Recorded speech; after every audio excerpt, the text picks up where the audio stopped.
നമസ്കാരം. ഇൻഫിനിറ്റ് സ്റ്റോറീസിന്റെ പുതിയൊരു അധ്യായത്തിലേക്ക് എല്ലാവർക്കും സ്വാഗതം. നിങ്ങളുടെ മനസ്സിലുള്ള ഒരു ആഗ്രഹം അതിന് എത്ര വലുതായാലും നടന്നു കിട്ടാനായിട്ട് ഒരു അത്ഭുത വഴി ഞാൻ പറഞ്ഞു തരട്ടെ. പൂജയോ മന്ത്രമോ വഴിപാടോ ഒന്നും ചെയ്യാതെ നിങ്ങളുടെ മനസ്സിലുള്ള ആഗ്രഹം നടത്തിയെടുക്കാൻ ഒരു അത്ഭുത വഴിയാണ് ഞാൻ ഇന്നിവിടെ പറയുന്നത്. നിങ്ങളുടെ വീട്ടിനടുത്ത് ഒരു ശിവക്ഷേത്രമുണ്ട് എന്നുണ്ടെങ്കിൽ ആ അമ്പലത്തിൽ പോയി ഞാൻ ഈ പറയുന്ന രീതിയിൽ മാത്രം ചെയ്യൂ, നിങ്ങളുടെ ആഗ്രഹം നടന്നു കിട്ടുന്നതായിരിക്കും. ഒരുപാട് കാലമായിട്ട് ഒരാഗ്രഹം മനസ്സിൽ സൂക്ഷിക്കുന്നവർ, ദൈവമേ ഇത് നടന്നു കിട്ടിയിരുന്നെങ്കിൽ എന്ന് ഏറ്റവും കൂടുതൽ പ്രാർത്ഥിക്കുന്നവരുണ്ടെങ്കിൽ വീട്ടിനടുത്തുള്ള ശിവക്ഷേത്രത്തിൽ പോയി ഞാൻ ഈ പറയുന്ന രീതിയിൽ പറഞ്ഞിട്ട് വരൂ. നിങ്ങളുടെ ആഗ്രഹം നടന്നു കിട്ടും.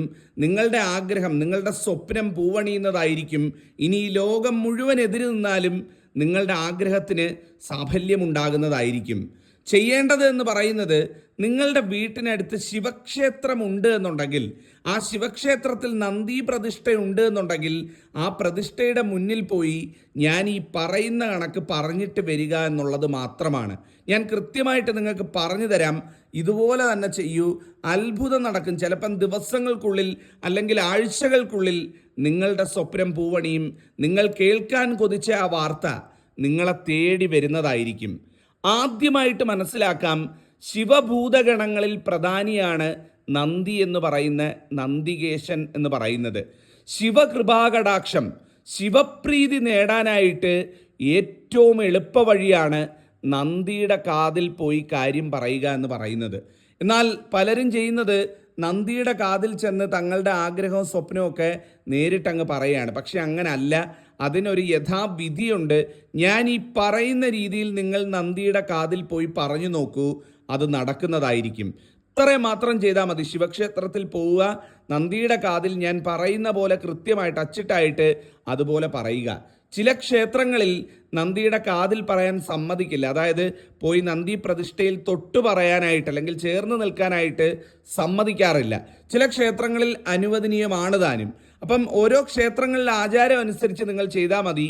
തൊടാൻ സമ്മതിക്കാത്ത അല്ലെങ്കിൽ കാതിൽ പറയാൻ സമ്മതിക്കാത്ത ക്ഷേത്രം ഉണ്ടെങ്കിൽ അവിടെ ഞാൻ പറയുന്ന രീതിയിൽ ചെയ്യുക. സമ്മതിക്കുന്ന ക്ഷേത്രം ഉണ്ടെങ്കിൽ നിങ്ങൾക്ക് നേരിട്ട് കാതിൽ തന്നെ പറയാവുന്നതാണ്. നിങ്ങൾ പറഞ്ഞു നോക്കൂ, അത്ഭുതം നടക്കുന്നത് കാണാൻ സാധിക്കും. നിങ്ങൾ എത്രയൊക്കെ വഴിപാടും പൂജയും ചെയ്തിട്ട് നടക്കാതിരിക്കുന്ന കാര്യവും ഈ ഒരൊറ്റ കാര്യത്തിലൂടെ നിങ്ങൾക്ക് നടന്നു കിട്ടുന്നതായിരിക്കും. ശിവഭഗവാന്റെ വാഹനവും ദ്വാരകപാലകനുമാണ് ഈ പറയുന്ന നന്ദിദേവൻ എന്ന് പറയുന്നത്.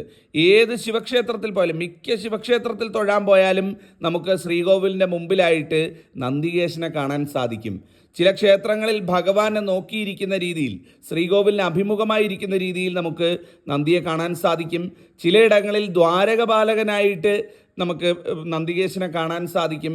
ചിലയിടങ്ങളിൽ ഭഗവാനെ പുറത്തേറ്റിക്കൊണ്ടിരിക്കുന്ന വിഗ്രഹ രൂപത്തിൽ നമുക്ക് നന്ദികേശനെ കാണാൻ സാധിക്കും. ഏത് രൂപത്തിൽ നന്ദികേശൻ ആ ക്ഷേത്രത്തിൽ ഉണ്ട് എന്നുണ്ടെങ്കിലും നിങ്ങൾക്ക് അവിടെ നിന്നുകൊണ്ട് ഞാൻ ഈ പറയുന്ന രീതിയിൽ ചെയ്യാം. പോകുന്ന സമയത്ത് പറ്റുമെങ്കിൽ അടുത്തുള്ള പൂക്കടയോ അല്ലെ വീട്ടിൽ പൂക്കളോ ഉണ്ടെങ്കിൽ ഒരു നുള്ളു പൂക്കൾ, മഞ്ഞപ്പൂക്കളായ ഏറ്റവും നല്ലത്, ഒരു നുള്ളു പൂക്കളോ അല്ലെങ്കിൽ ഒരു നല്ല ഒരു പൂവോ ഭഗവാനെ കാണാൻ പോകുമ്പം കൊണ്ടുപോവുക എന്നുള്ളതാണ്.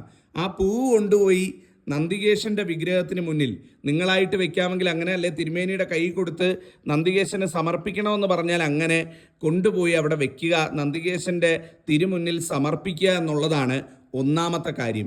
അത് വീട്ടിൽ നിന്ന് പറിക്കുന്ന പൂക്കളായാലും കൊണ്ടുപോകാം. പൂക്കടയിൽ നിന്ന് വാങ്ങുന്ന കുറച്ച് മതി, ഒരു ചെറിയൊരു അല്പം പൂ മതി, അത് നന്ദികേശന് സമർപ്പിക്കുക. സമർപ്പിച്ചുകൊണ്ട് ചെന്ന അമ്പലത്തിൽ കയറുന്ന ആദ്യത്തെ മാത്രയിൽ ഇരു കൈകളും കൂപ്പിക്കൊണ്ട് നന്ദികേശന്റെ വലത് ഭാഗത്ത് ചെന്ന് നിൽക്കുക. നന്ദികേശന്റെ വലത് ഭാഗത്ത് നിന്നുകൊണ്ട് ഓം നമഃശിവായ എന്ന് 3 തവണ ജപിക്കുക. എത്ര തവണയാണ്? 3 തവണ ഇരു കൈകളും കൂപ്പി നന്ദികേശന്റെ വലത് ഭാഗത്ത് നന്ദികേശനെതിരായിട്ട് തിരിഞ്ഞു നിന്നുകൊണ്ട് ഓം നമഃശിവായ എന്ന് 3 തവണ ജപിക്കുക. ജപിച്ചതിന് ശേഷം ഞാൻ ഈ പറയുന്ന മന്ത്രം 11 തവണ നന്ദികേശന്റെ മുന്നിൽ നിന്നുകൊണ്ട്, ഈ പറയുന്ന വലത് ഭാഗത്ത് നിന്നുകൊണ്ട് ചൊല്ലുക. ഓം തത്പുരുഷായ വിദ്മഹേ നന്ദികേശ്വരായ ധീമഹി തന്നോ വൃഷഭാരു പ്രചോദയ. എങ്ങനെയാണ്? ഓം തത്പുരുഷായ വിദ്മഹേ നന്ദികേശ്വരായ ധീമഹി തന്നോ വൃഷഭാരു പ്രചോദയ എന്ന് ഒരു 11 തവണ നന്ദികേശൻ്റെ വലത് ഭാഗത്ത് നിന്നുകൊണ്ട് ചൊല്ലുക. അപ്പോൾ ഓം നമഃശിവായ ആദ്യം 3 തവണ ചൊല്ലി ശേഷം ഈ മന്ത്രം 11 തവണ നന്ദികേശൻ്റെ അടുത്ത് നിന്ന് ചൊല്ലുക എന്നുള്ളതാണ്.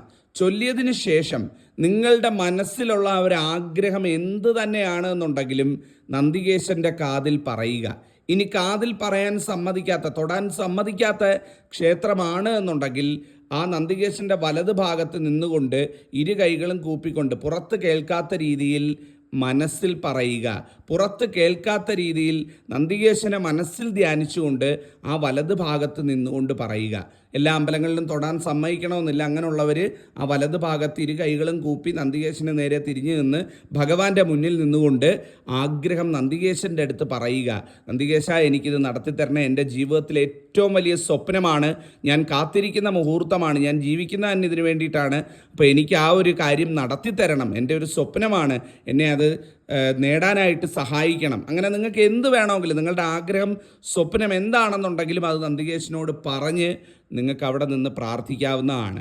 പ്രാർത്ഥിച്ചതിന് ശേഷം നിങ്ങൾക്ക് ഭഗവാനെയും തൊഴുത് നാമജപങ്ങളൊക്കെ നടത്തി ക്ഷേത്ര ദർശനമൊക്കെ നടത്തി പ്രദക്ഷിണമൊക്കെ നടത്തി എല്ലാം കഴിഞ്ഞ് മടങ്ങി വീട്ടിലേക്ക് വരാവുന്നതാണ്.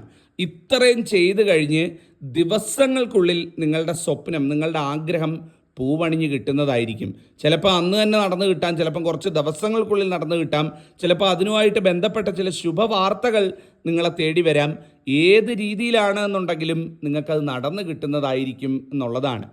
ആഗ്രഹം നടന്നു കിട്ടിക്കഴിഞ്ഞാൽ, ഇപ്പോൾ ഇതെല്ലാം നടത്തി നിങ്ങൾ വീട്ടിൽ വന്നു, നിങ്ങൾക്ക് ആഗ്രഹം നടന്നു കിട്ടും. ആ നടന്നു കിട്ടിക്കഴിഞ്ഞാൽ നിങ്ങൾ ചെയ്യേണ്ടതെന്ന് പറയുന്നത് വീണ്ടും ഇതേ ശിവക്ഷേത്രത്തിൽ പോവുക എന്നുള്ളതാണ്. ഇതേ ശിവക്ഷേത്രത്തിൽ പോയി അവിടുത്തെ ശിവഭഗവാന് ഒരു കൂവളമാല കൊണ്ടുപോയി സമർപ്പിക്കുക, നന്ദി പറയുക. നന്ദികേശന് ഒരു നല്ല മഞ്ഞപ്പൂക്കൾ കൊണ്ട് കെട്ടിയ ഒരു മാല കൊണ്ടുപോയി കൊടുത്ത് അത് നന്ദികേശൻ്റെ കഴുത്തിൽ ചാർത്തി നന്ദികേശനോടും നന്ദി പറയുക. അപ്പോൾ ഈ നടന്ന് കിട്ടിക്കഴിഞ്ഞു മതി നിങ്ങൾ വഴിപാട് ചെയ്യുക, അല്ലെങ്കിൽ അതിന് വേണ്ടത് ചെയ്യുക എന്ന് പറയുന്നത്. പോയി പറയുക, കാര്യം ഞാൻ ഈ പറഞ്ഞ രീതിയിൽ 2 മന്ത്രം ജപിച്ച് പറയുക. കാര്യം നടന്ന് കിട്ടിക്കഴിഞ്ഞ് മാത്രം അമ്പലത്തിൽ പോയി അല്ലെങ്കിൽ ഭഗവാനെ പോയി കണ്ട് അതിന് നന്ദി പറഞ്ഞ്, നടത്തി തന്നതിന് നന്ദി പറഞ്ഞ് കൂവളമാല ശിവഭഗവാനും സമർപ്പിച്ച് മഞ്ഞപ്പൂക്കൾ കൊണ്ടുള്ള മാല നന്ദികേശനും സമർപ്പിച്ച് പ്രാർത്ഥിക്കുക. നിങ്ങളുടെ എല്ലാ ദുഃഖ ദുരിതങ്ങളും തീരും, വെച്ചടി ജീവിതത്തിൽ ഉയർച്ച വരും, സ്വപ്നങ്ങൾ പൂവണിയും, എല്ലാം മംഗളമായി കിട്ടുന്നതായിരിക്കും. ഏറ്റവും ശക്തിയുള്ള കാര്യമാണ്. നിങ്ങൾ ചെയ്തു നോക്കൂ. ഒത്തിരി പേർക്ക് ഫലം കിട്ടിയിട്ടുള്ള കാര്യമാണ്. പറഞ്ഞു കൊടുക്കുകയും ചെയ്തവർക്കൊക്കെ ഒരുപാട് ആഗ്രഹ സഫലീകരണം കൊടുത്ത കാര്യവുമാണ്. മനസ്സിൽ ഒരുപാട് കാലമായിട്ട് ആഗ്രഹം കൊണ്ട് നടക്കുന്നവരൊക്കെ ഉണ്ടെങ്കിൽ ഒന്ന് ചെയ്യുക, ഭഗവാൻ അനുഗ്രഹിക്കും, എല്ലാം മംഗളമായി വരും. നന്ദി, നമസ്കാരം.